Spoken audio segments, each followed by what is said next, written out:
Good morning, everyone. This morning we are going to cover a medical subject. The title of the subject is Superbug. Superbug was found in 2008 by Hebrew University. But initially, superbug was found in 1980s by Chinese. Before we elaborate superbug, let me give you a brief introduction of superbug. Superbug means a super germ, super bacteria, super virus, super parasite, super pathogen. Why it is known as super? Just because no antibiotic can kill it. Simple. No antibiotic. How strong, how efficacious, how potent the antibiotic may be, but superbug does not get killed by that antibiotic. That is why this bug is known as this bacteria or this bacterium, this parasite, pathogen, the virus is known as superbug. What actually happens is that all kinds of infections are cured by or treated by antibiotics. Only one thing, antibiotics. COVID or MERS or Ebola or even AIDS or any kind of infection we have, internal infection or external infection. Doctors are going to prescribe, doctors are going to administer antibiotics. And in 99.9% of the time, antibiotics are going to perform their task successfully and infection will be eradicated. But when superbug has been developed or created in our body, that infection will be ardent, very difficult to treat or cure. When antibiotics don't work on any kind of bacteria, pathogen, parasite, then doctors are going to nickname it is superbug. Superbug nickname would be given by the medical community. Superbug actually happens for two reasons.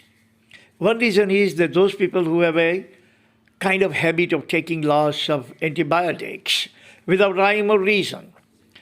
Antibiotics are good. Antibiotics kill all kinds of bacterium. So these people think that taking antibiotics is healthy, but they don't realize that taking antibiotics will create superbug.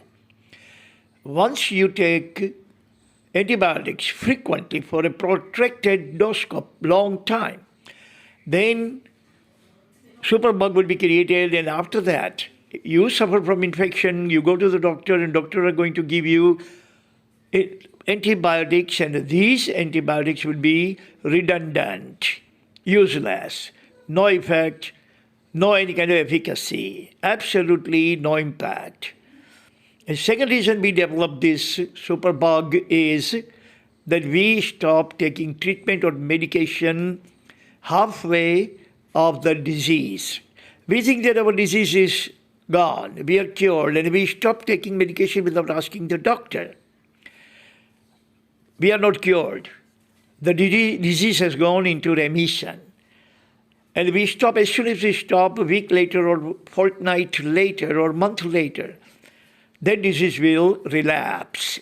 And after that you go to the doctor, doctor is going to prescribe you some more efficacious antibiotics, but those antibiotics would be redundant, they would not work on that.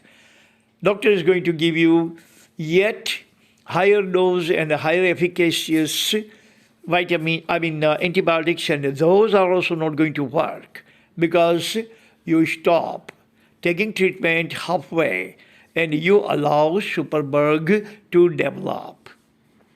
This is superbug, and this superbug has been discussed as a kind of very resounding word everywhere, in every hospital, and that actually has been killing lots of people because antibiotics are not available for superbug yet. For example, COVID. COVID can also be called superbug because no antibiotics kills it.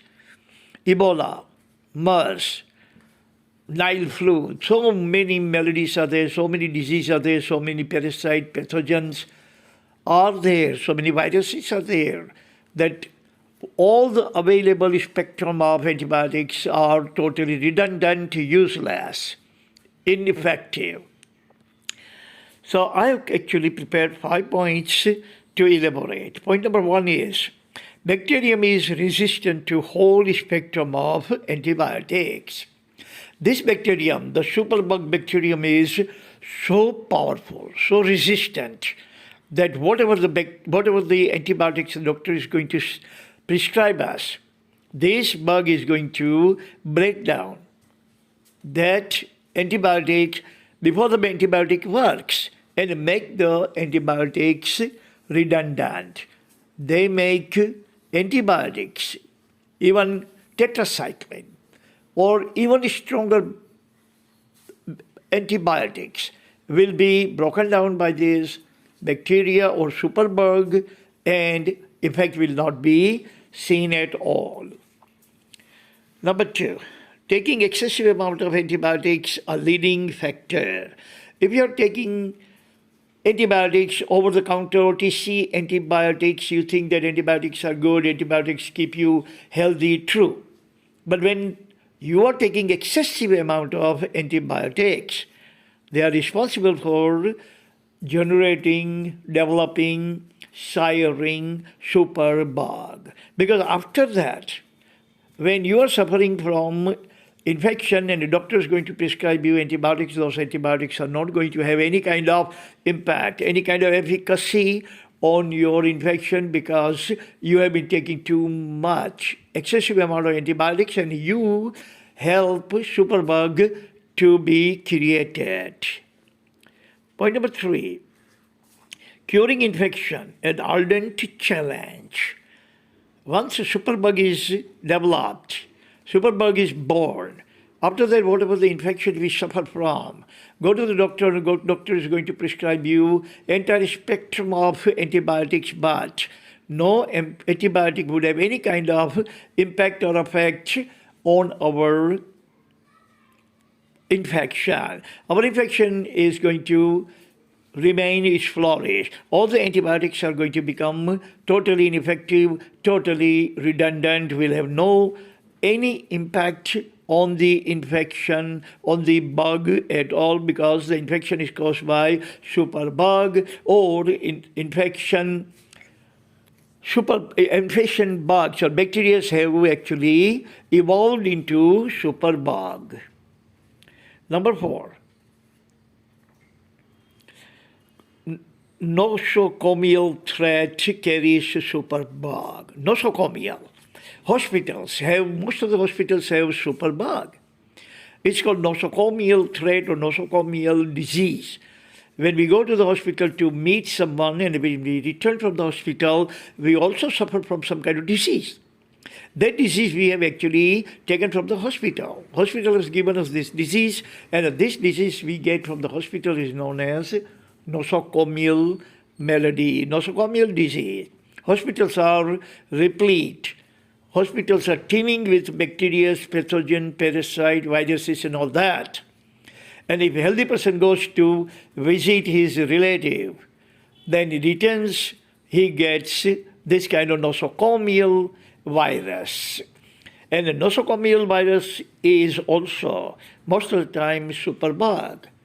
So we catch the superbug from the hospital in nosocomial disease, and after that, we have to suffer for a long time, because superbug is not easy to kill by any spectrum of antibiotics available in the market today. Point number 5, remission and relapse cycle must be avoided. Smart people should remember they should not stop taking medication willy-nilly by their own way. But even if they feel totally recovered, totally cured, totally rejuvenated, totally recuperated, still they should go to the doctor and ask doctor that should I stop medication now because all my symptoms are gone. I feel totally healthy like a horse. And if doctor says yes, you should take the medication off, then and then you take medication off. But if you're going to stop, relent taking treatment willy-nilly by your own self, you think that you are cured, but you are not cured. Your disease has gone in remission. So if you take off the medication, you stop taking medication, 15 or 20 days later, remission melody is going to relapse. It will come back to you because you have stopped taking medication. It was only suppressed. It was not gone. You were not cured, but your disease was only suppressed. That is called remission. It went into remission. As soon as you stop taking medication for about a fortnight or about a month, that melody, I should say, which has gone into remission, would come back again as relapse.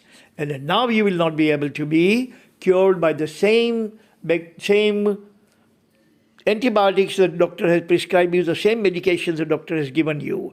But now doctor is going to prescribe you even higher efficacious or higher efficacy antibacterial drugs or antibiotics. Now you have to take higher level of antibiotics, higher doses of antibiotics, and if it doesn't work, then doctor is going to prescribe you yet higher efficacious antibiotics.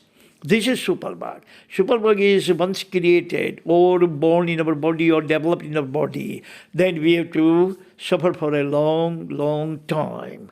God forbid everyone on this planet. So that's all the time we have. Tomorrow we're going to talk about something else. Until then, thank you very much. God bless everyone on this planet. Amen.